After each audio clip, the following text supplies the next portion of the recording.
नमस्कार दोस्तों, चलिए जानते हैं हरियाणा की 50 फटाफट बड़ी खबरों को सिर्फ 10 मिनट में। लेकिन उससे पहले यह वीडियो आप किस जगह से देख रहे हैं हमें कमेंट में जरूर बताएं। हरियाणा में 1 अगस्त की रात से मानसूनी हवाएं दोबारा सक्रिय होने जा रही हैं। मौसम विभाग के अनुसार इसका असर 2 अगस्त से दिखाई देगा और कई जिलों में मौसम का मिजाज पूरी तरह बदल सकता है। लोगों को तेज हवा, गरज, चमक और बारिश के दौरान सावधानी बरतने तथा मौसम विभाग द्वारा जारी ताजा अपडेट पर लगातार नजर रखने की सलाह दी गई है।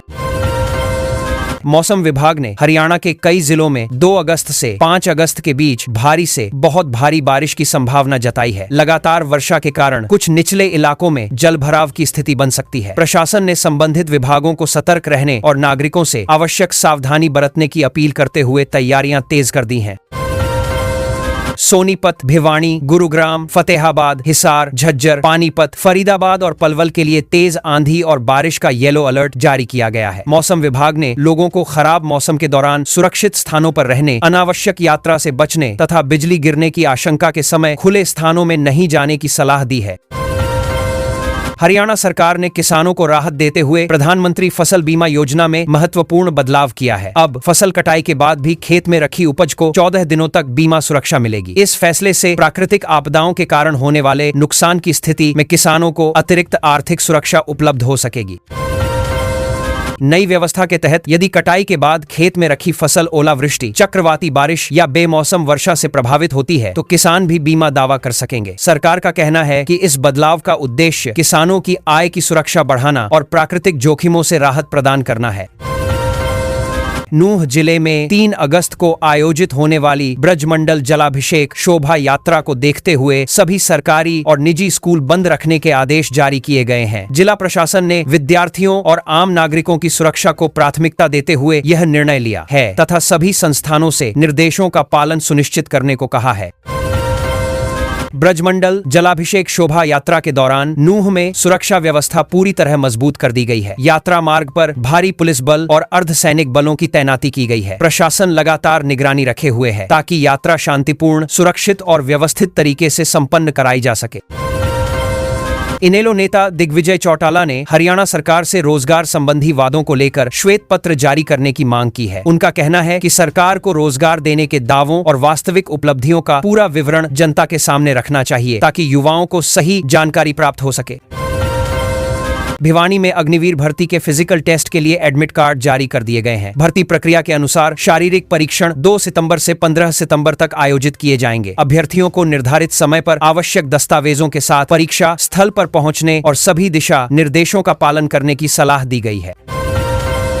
रेलवे ने परिचालन कारणों का हवाला देते हुए 12 अगस्त से 24 सितंबर के बीच कई महत्वपूर्ण ट्रेनों को रद्द करने का निर्णय लिया है। यात्रियों को यात्रा की योजना बनाने से पहले अपनी ट्रेन की स्थिति अवश्य जांचने की सलाह दी गई है ताकि उन्हें किसी प्रकार की असुविधा का सामना न करना पड़े।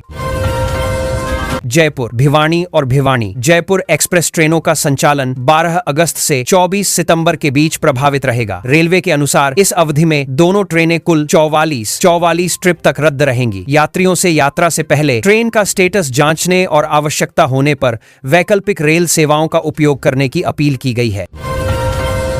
हरियाणा के कॉमन कैडर के पात्र ग्रुप डी कर्मचारियों के लिए ऑनलाइन पोर्टल पर वन टाइम ऑप्शन भरने की अंतिम तिथि बढ़ाकर 15 अगस्त कर दी गई है। सरकार का कहना है कि अधिक से अधिक कर्मचारी इस सुविधा का लाभ उठा सकें, इसलिए उन्हें अतिरिक्त समय उपलब्ध कराया गया है। मुख्य सचिव अनुराग रस्तोगी ने कॉमन कैडर से जुड़े मामलों को लेकर सभी प्रशासनिक सचिवों और विभागाध्यक्षों को आवश्यक निर्देश जारी किए हैं। अधिकारियों से तय समय के भीतर प्रक्रिया पूरी कराने और कर्मचारियों को किसी प्रकार की परेशानी न होने देने के लिए समुचित व्यवस्था सुनिश्चित करने को कहा गया है। मोटर वाहन अधिनियम के तहत अब वाहनों में ईंधन भरवाने के लिए वैध प्रदूषण नियंत्रण प्रमाण पत्र यानी पीयूसी होना आवश्यक कर दिया गया है। सरकार का उद्देश्य प्रदूषण पर नियंत्रण बढ़ाना और नियमों का प्रभावी पालन सुनिश्चित करना है। वाहन चालकों से समय पर अपना पीयूसी बनवाने की अपील की गई है। बिना वैध पीयूसी प्रमाण पत्र के वाहन चलाने या नियमों का पालन नहीं करने पर अब 10,000 रुपए तक का जुर्माना लगाया जा सकता है। परिवहन विभाग ने वाहन मालिकों को समय रहते प्रदूषण प्रमाण पत्र बनवाने और सभी आवश्यक दस्तावेज साथ रखने की सलाह दी है ताकि कार्रवाई से बचा जा सके। हरियाणा सरकार ने शहरी क्षेत्रों में नियंत्रित क्षेत्रों के बाहर नई प्लॉटेड कॉलोनियों के विकास के लिए लाइसेंस जारी करने का नया नियम लागू किया है। सरकार का मानना है कि इससे योजनाबद्ध शहरी विकास को बढ़ावा मिलेगा और लोगों को बेहतर आवासीय सुविधाएं उपलब्ध कराने में सहायता मिलेगी। नई प्लॉटेड कॉलोनियों में 50 वर्ग मीटर से लेकर 250 वर्ग मीटर तक के प्लॉट विकसित किए जा सकेंगे। सरकार का कहना है कि इस व्यवस्था से विभिन्न आय वर्ग के लोगों को अपनी आवश्यकता और बजट के अनुसार आवासीय भूखंड उपलब्ध कराने का मार्ग आसान होगा।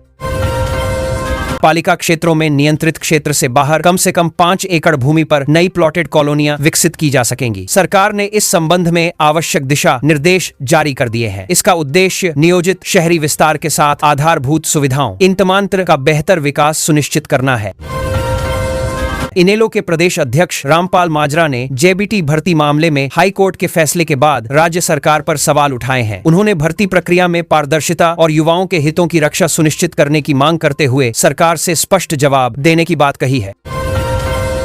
हरियाणा में इस मानसून सीजन के दौरान अब तक सामान्य से लगभग 32% कम बारिश दर्ज की गई है। मौसम विभाग को उम्मीद है कि आगामी दिनों में मानसून के सक्रिय होने से वर्षा की गतिविधियां बढ़ेंगी, जिससे बारिश की कमी कुछ हद तक पूरी होने की संभावना बनी हुई है।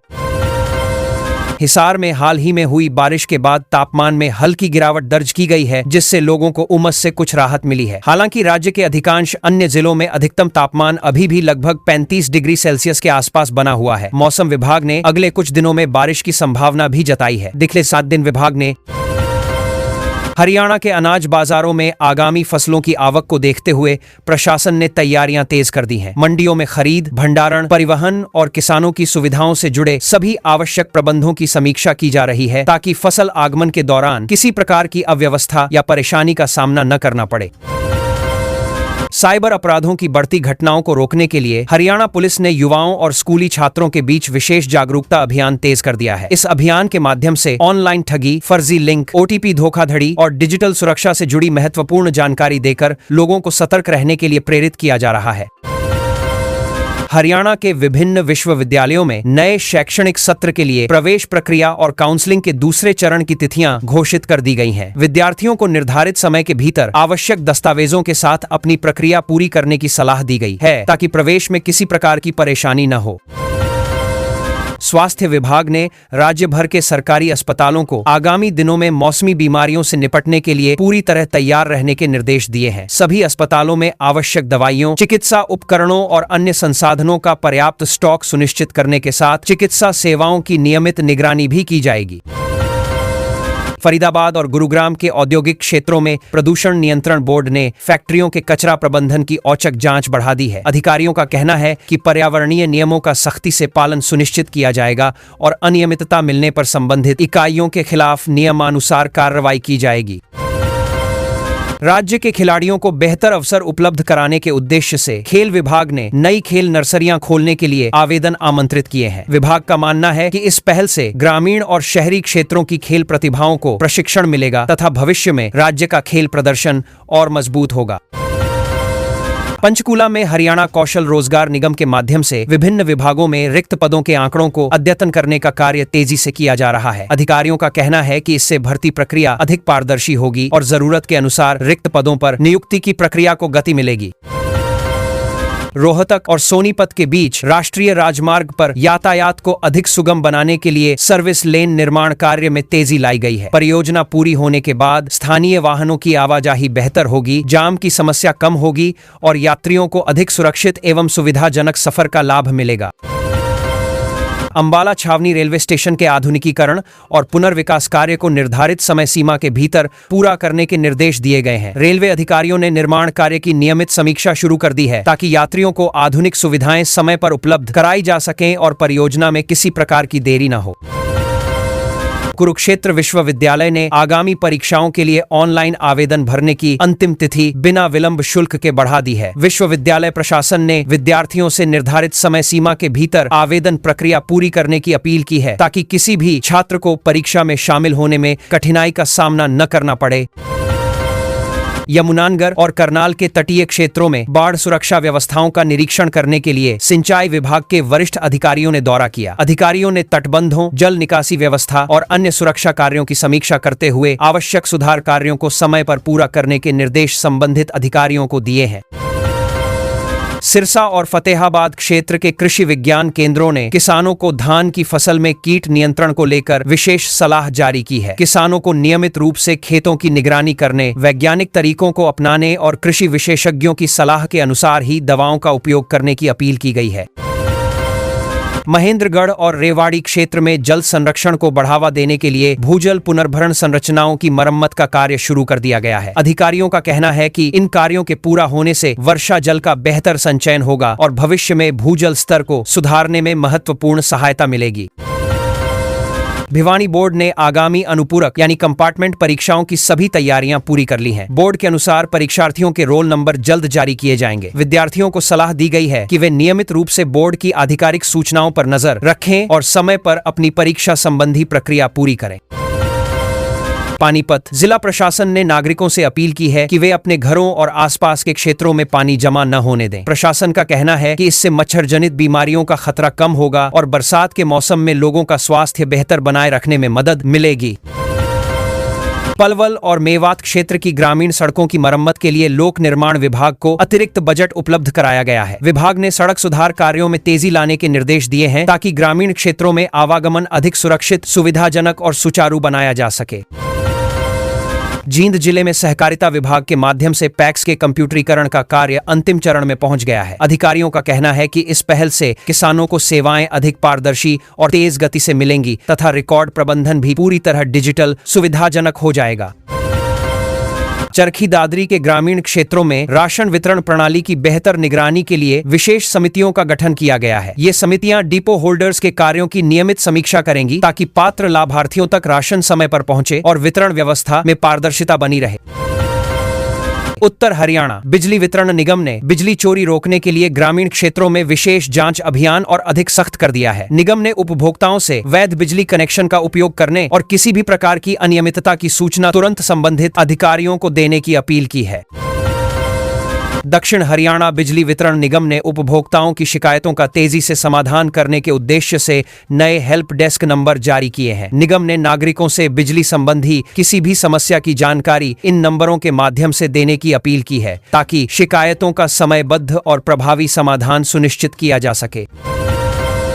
हरियाणा पर्यटन विभाग ने स्वतंत्रता दिवस के अवसर पर राज्य के सभी पर्यटन परिसरों में विशेष सांस्कृतिक कार्यक्रम आयोजित करने की योजना बनाई है। इन कार्यक्रमों में स्थानीय कला, लोक संस्कृति और पारंपरिक प्रस्तुतियों को शामिल किया जाएगा, जिससे पर्यटकों और स्थानीय लोगों को सांस्कृतिक विरासत से जुड़ने का अवसर मिलेगा।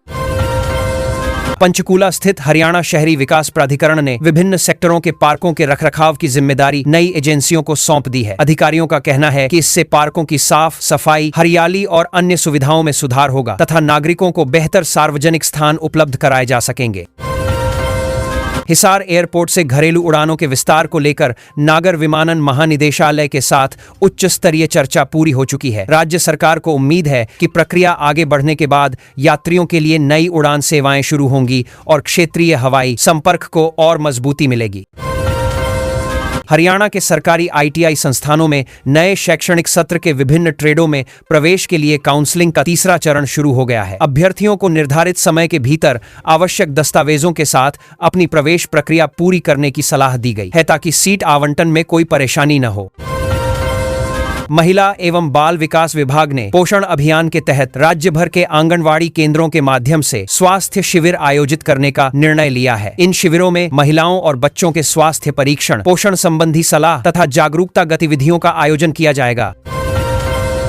राज्य की सहकारी चीनी मिलों में आगामी पेराई सत्र से पहले मरम्मत और रखरखाव का कार्य तेजी से किया जा रहा है। संबंधित अधिकारियों को सभी आवश्यक तैयारियां समय पर पूरी करने के निर्देश दिए गए हैं ताकि गन्ना पेराई सत्र बिना किसी बाधा के सुचारू रूप से संचालित हो सके। हरियाणा विद्यालय शिक्षा बोर्ड ने शिक्षकों के सेवा रिकॉर्ड को पूरी तरह डिजिटल और पेपरलेस बनाने की प्रक्रिया तेज कर दी है। इस पहल का उद्देश्य रिकॉर्ड प्रबंधन को अधिक पारदर्शी, सुरक्षित और सुविधाजनक बनाना है, जिससे प्रशासनिक कार्यों में तेजी और दक्षता लाई जा सके। हरियाणा में 1 अगस्त की रात से मानसूनी हवाएं दोबारा सक्रिय होने जा रही हैं। मौसम विभाग के अनुसार इसका असर 2 अगस्त से दिखाई देगा और कई जिलों में मौसम का मिजाज पूरी तरह बदल सकता है। लोगों को तेज हवा, गरज, चमक और बारिश के दौरान सावधानी बरतने तथा मौसम विभाग द्वारा जारी ताजा अपडेट पर लगातार नजर रखने की सलाह दी गई है। मौसम विभाग ने हरियाणा के कई जिलों में 2 अगस्त से 5 अगस्त के बीच भारी से बहुत भारी बारिश की संभावना जताई है। लगातार वर्षा के कारण कुछ निचले इलाकों में जलभराव की स्थिति बन सकती है। प्रशासन ने संबंधित विभागों